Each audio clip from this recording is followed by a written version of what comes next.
기도하겠습니다. 하나님 아버지 감사합니다. 오늘도 주의 전에 나와 주님을 찬양하며 예배하며 주의 말씀 앞에 우리의 마음을 모두 하나님 앞에 경배합니다. 주님 이곳에 함께하여 주시고 우리의 심령이 주의 말씀으로 세워지며 새로운 다짐과 결심이 세워지는 복된 시간이 되게 하여 주옵소서. 부정한 점 붙잡아 주옵시며 오직 하나님의 귀한 말씀만이 온전히 드러나게 하여 주옵소서. 예수님의 이름으로 기도드리옵나이다. 아멘. 여호수아서 3장에 들어오게 되면 이제 이스라엘 백성들이 드디어 요단강을 건너가는 그런 장면이 나옵니다. 이 요단강이라는 아주 큰 장애물 앞에 그들이 섰는데 이 요단강을 건너가야 하는데 그들에게는 배가 없습니다. 이 사람들이 한두 명도 아니고 대략 한 200만 명 정도 된다고 해요. 그러니까 엄청난 많은 사람들이 이 요단강을 건너가야 되는데 배도 없죠. 또 배를 만들려고 해도 만들 나무조차 구할 수 없는 그런 어려운 상황에 놓여 있습니다. 그런데 하나님의 약속은 이 요단강 건너편에 있다라는 사실이에요. 이 요단강을 건너가야만이 하나님이 주시는 그 가나안 땅을 차지할 수 있습니다. 자, 이제 이스라엘 백성들은 어떻게 해야 할까요? 그들은 어떻게 이 장애물들을 극복할 수 있을까요? 이 요단강은 이 북쪽 헤르몬 산에서부터 이 갈릴리 호수를 지나서 남쪽 사해까지 이어지는 이 팔레스타인에서 가장 긴 그런 강인데요. 이스라엘 백성들이 이 요단강을 건너가야 할 시기가 15절에 보면은 곡식 거두는 시기다라고 언급하고 있는데 이때는 대략 한 4월에서 5월 정도 이때인데 이때는 이 헤르몬에 있던 눈들이 녹아서 더 많은 물들이 요단강으로 밀려 들어오는 그런 시기라고 합니다. 그래서 이 이스라엘 백성들이 이 요단강을 건너가야 하는데 그 요단강 물이 강둑에 흘러 넘쳤다라고 이렇게 표현하고 있는데요. 이 강물이 강둑에 이렇게 흘러 넘치는 그런 모습들을 보면서 이스라엘 백성들이 이 강을 건너가야 한다라고 생각했을 때 얼마나 무서웠을까. 또 하나 우리가 생각해 볼 수 있는 것은 이 요단강을 건너가야 하는 이 이스라엘 백성들은 과거 이스라엘 백성들이 이 홍해를 건넜던 그런 사람들이 아닙니다. 이 홍해를 건넜던 사람들은 광야 40년 동안에 다 죽었어요. 지금 요단강을 건너가야 하는 사람들은 출애굽 2세들이죠. 이들은 하나님께서 과거에 우리 조상들과 함께 하셔서 이 홍해를 가르시고 바다를 육지같이 건너게 하셨다라는 그 하나님의 기적들을 이야기로만 들었던 사람들입니다. 실제 본 사람들이 아니에요.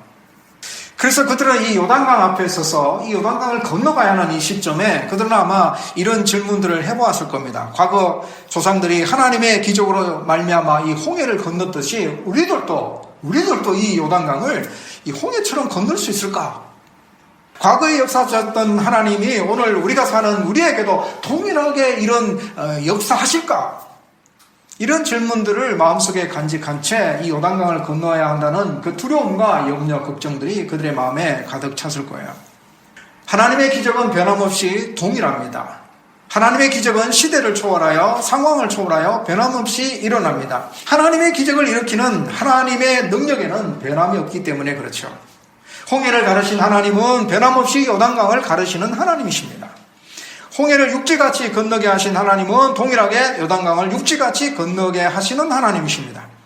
기적을 일으키시는 하나님은 동일하신 하나님이시기 때문에 하나님의 백성들에게 동일하게 기적을 베풀어 주십니다. 자, 그렇다면 오늘 우리들은 하나님은 그의 백성들에게 어떤 과정을 통하여 기적을 베풀어 주실까?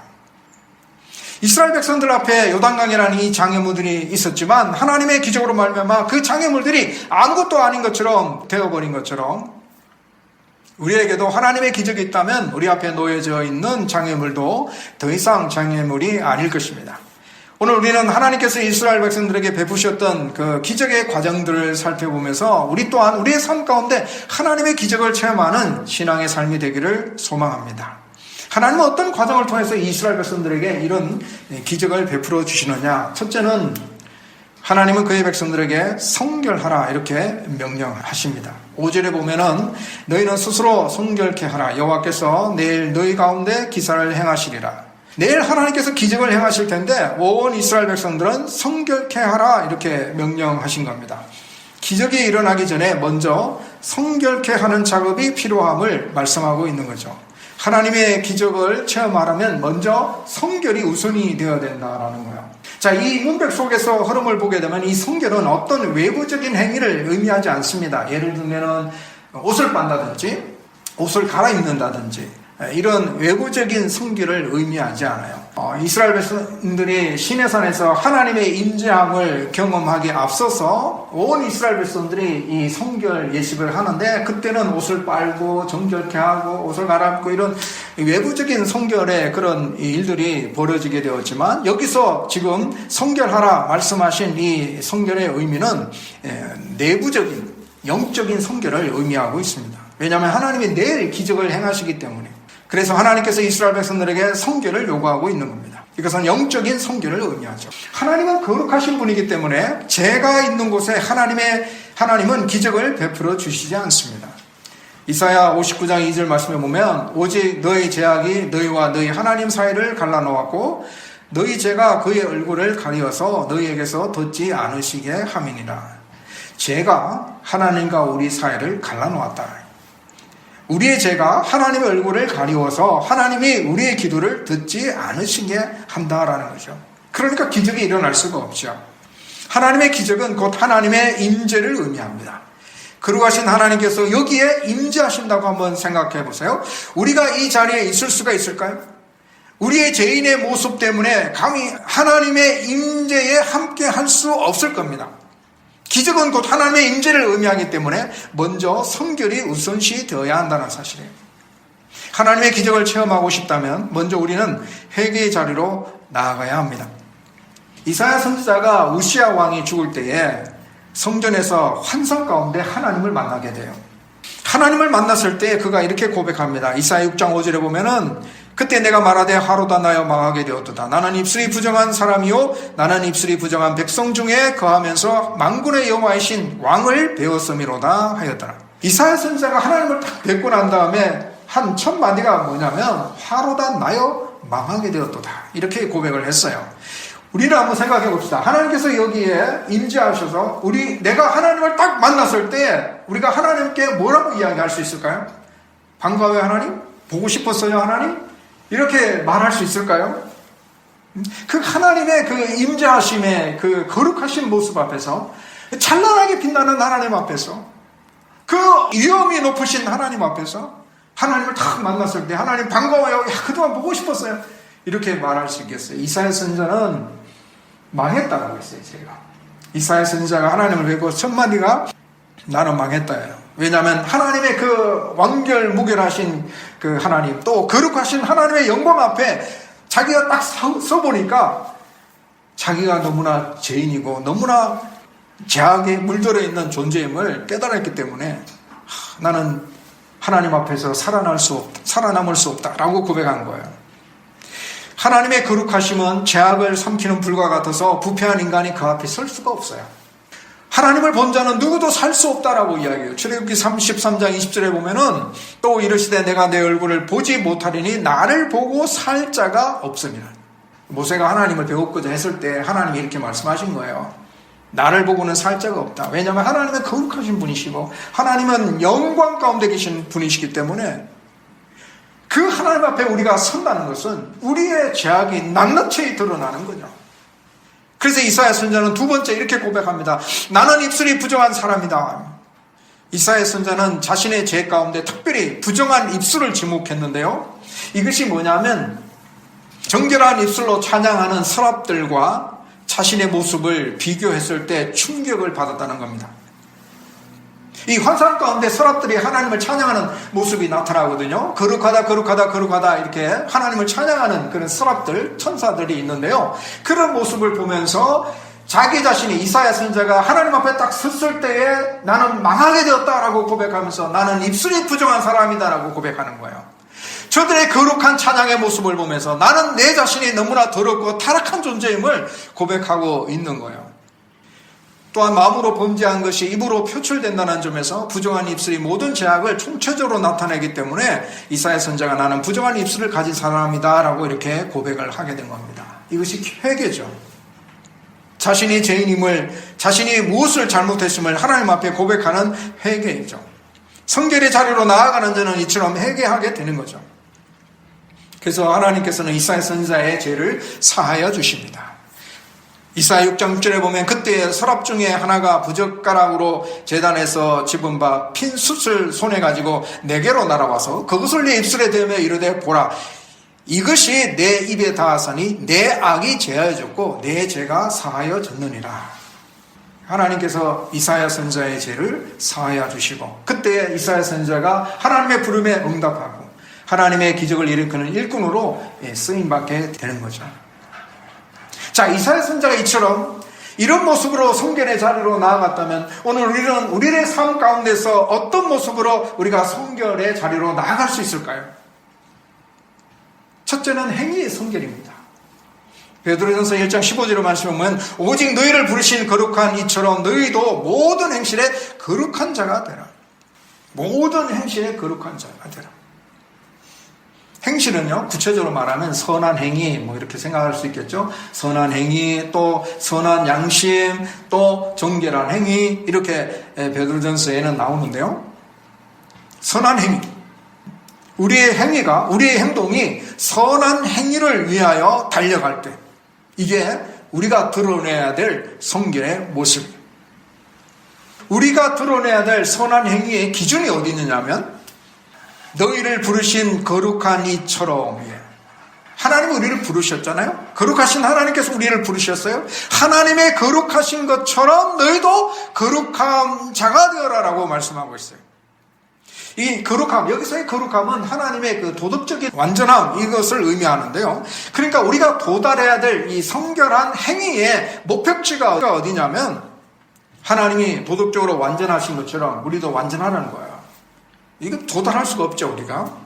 근데 하나님 우리에게 제시하신 이 목표는 이처럼 하나님이 도덕적으로 완전한 것처럼 너희도 완전한 자가 되어라라고 말씀하고 있는 겁니다.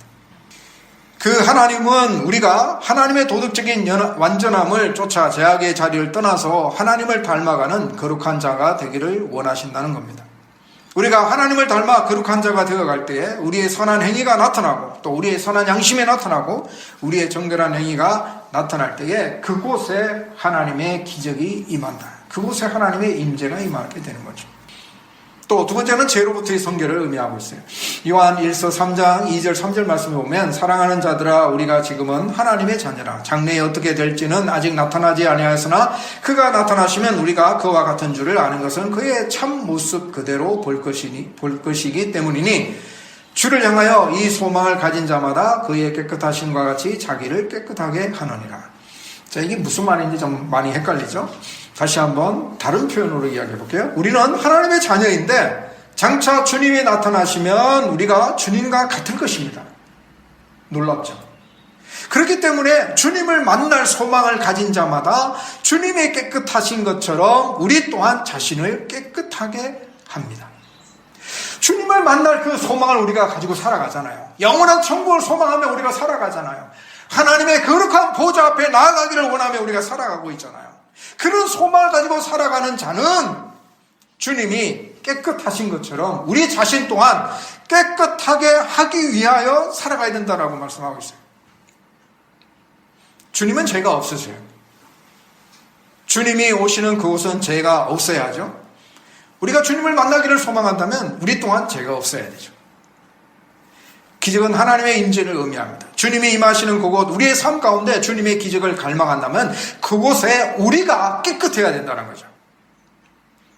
우리는 이미 예수 그리스도의 보혈의 피로 말미암아 깨끗함을 입은 자예요. 그러니까 성경에 보면 비유적으로 목욕한 자다 이렇게 표현을 하고 있어요.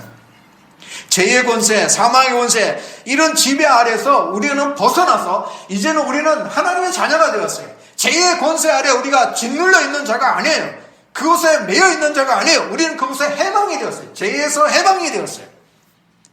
우리는 죄의 해방이 되고 우리는 하나님의 자녀가 되었어요. 하지만 우리가 천국에 살고 있지는 않죠. 우리가 이 세상에 아직 살고 있어요. 죄 많은 이 세상에 아직 살고 있어요. 그렇기 때문에 우리가 이 세상에서 살아가는 현실 속에서 날마다 죄의 오염이 되는 그런 상태로 우리가 더러워지게 된다는 거죠. 그래서 이 죄로부터의 성결은 자꾸만 그 죄를 빨아야 돼요. 없애야 돼요. 우리의 옷에 얼룩진 것을 빠는 것처럼 우리의 심령에 죄로 말미암아 얼룩진 그런 모습들을 빨아야 돼요. 씻어야 돼요. 죄를 씻어내야 되는 거죠. 그것이 바로 죄를 회개하는 거죠. 우리가 주님처럼 깨끗할 때 그곳에 주님의 놀라운 기적이 임하게 되는 거죠. 하나님은 어떤 과정을 통해서 이스라엘 백성들에게 기적을 베풀어 주시는가? 두 번째는 믿음으로 행할 때입니다. 믿음으로 행할 때. 15절 말씀 보니까 괴를 맨 자들이 요단에 이르며 괴를 맨 제사장들의 발이 물가에 잠기자 곧 위에서부터 흘러내리는 물이 그쳐서라는 말씀이 있는데요. 그러니까 괴를 맨 제사장, 이 괴는 언약궤예요. 그 괴를 메고 제사장들이 요단강물에 발을 담갔어요. 그러니까 내디드니까 요단강물이 흘러내리던 물이 거쳤다라고 말씀하고 있는데, 자, 이 제사장들이 요단강물에 발을 내딛는 모습, 이것이 바로 믿음으로 행하는 행동의 모습이죠. 자, 요단강물에 내가 한 발을 내딛는 것은 쉽죠. 뭐 얼마든지 내 한 발에 내딛을 수 있어요. 그건 뭐 내딛을 때에 뭐 빠져 죽게 하겠어? 라는 생각이 들 수도 있잖아요. 빠져 죽지 않을 수 있죠. 근데 이 제사장들이 요단강물에 발을 내딛는 것만 행한 것이 아니라 17절 말씀을 보면 요단강 가운데 마른 땅에 굳게 섰고 그 모든 백성들이 요단강을 건너갈 때까지. 그러니까 이 제사장들이 요단강물에 먼저 발을 내딛어야 했고 그 다음에 요단강물이 갈라졌을 때에 모든 백성들이 다 지나가기까지 요단강 중앙에 거기에 서 있어야 했어요. 자, 이게 믿음이에요. 그들이 얼마나 무서웠을까요? 출렁이는 물결 벽이 흔들리고 있었을 테고 언제 다시 이 물이 흐르는지 알 수 없는 상황이고 이스라엘 백성들이 다 건너가고 난 다음에 그들이 마지막으로 건너가야 되는데 걸어가 나가야 되는데 얼마나 무서웠을까요? 이 제사장들의 이 행위는 하나님을 믿는 행위죠. 사실 하나님을 믿고 행동한 것입니다. 아무리 출렁이는 사납게 출렁이는 물결이라 할지라도 하나님께서 막으시면 덮칠 수 없다라는 사실을 그들이 믿고 이 무거운 언약궤를 메고 요단강물에 들어간 거죠. 하나님은 요단강 물에서도 그들을 지키시고 그들을 보호하시고 인도하실 줄로 그들이 믿은 것입니다. 하나님을 믿고 그 믿음을 따라 행동했을 때 하나님의 기적을 경험하게 되는 것입니다. 믿음으로 행할 때 하나님의 기적이 일어난다라는 거죠. 자, 오늘 우리들은 어떤 믿음이 필요할까? 제사장들이 요단강 물에 발을 내딛었고 또 출렁이는 요단강 물 가운데 서서 이스라엘 백성들이 다 지나갈 때까지 하나님을 의지하고 믿음으로 행동한 행동을 보여주었다면 오늘 우리들은 우리 현실 속에서 어떤 믿음을 드러내야 할까요? 이 마가복음 4장 19절 말씀 보면은 씨 뿌리는 비유인데요. 그곳에 결실하게 되는 모습 속에 이 결실하지 못하게 만드는 원인을 세상의 염려, 재물의 유혹, 그리고 기타 욕심 이런 것들로 말미암아 결실하지 못하게 만든다라는 말씀이 있어요. 그러니까 하나님의 이런 은혜, 하나님의 기적을 경험하지 못하게 막는 요소들이 뭐냐면 세상의 염려, 재물의 유혹, 그리고 욕심이다. 이런 것들을 뿌리칠 수 있는 믿음이 우리에게 필요하다는 거죠.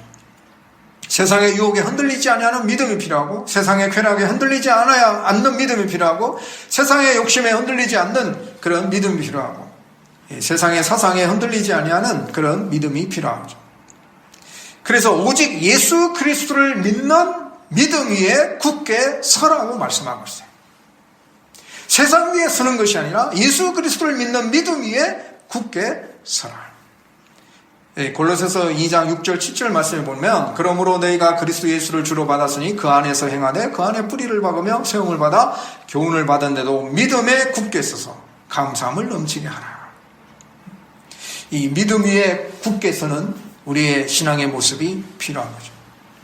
또한 우리의 현실에서 주님을 의지하는 이런 믿음이 드러내야 하는데, 에베소서 3장 17절 말씀 보니까 믿음으로 말미암아 그리스도께서 너희 마음에 계시게 하옵시고 라고 기도하고 있는데, 예수님이 우리의 마음에 계시게 하는 믿음이 필요하다. 자, 예수님이 내 마음에 계신다면 내가 잘할 수 있다고, 주님은 제 옆에 계시라고 자신 마음대로 살아가는 그런 모습을 할 수가 없는 거죠. 주님이 내 마음의 가장 중심에 있다면 내가 주님의 뜻에 따라 순종하는 자가 되는 거죠. 내가 예수 그리스도를 믿기는 믿는데 주님은 내 옆에 계시는, 사실 주님을 믿는 신앙의 고백은 내 마음의 주인이 주님을 고백하는 그 믿음의 수준까지 올라가야 거기에 하나님의 놀라우신 기적이 일어난다라는 사실이에요. 이 모든 주권을 주님 앞에 내어놓을 때 그곳에 주님의 기적의 역사가 일어난다는 거죠. 자, 말씀을 맺습니다. 오늘 우리들에게 하나님이 주시는 놀라운 기적이 필요하죠. 크든 작든 우리의 일상생활 속에서 하나님의 기적이 늘 함께한다면 얼마나 행복하겠습니까? 하나님의 기적을 체험하며 살아가는 성도가 되기 위해서는 오늘 우리는 두 가지를 배웠습니다. 하나는 성결하는 거죠. 늘 자신을 깨끗하게 지켜야 한다는 것입니다. 우리가 사는 이 죄악의 세상에서 쉽게 얼룩지는 그런 죄악들을 우리가 늘 씻어내야 된다는 사실이에요.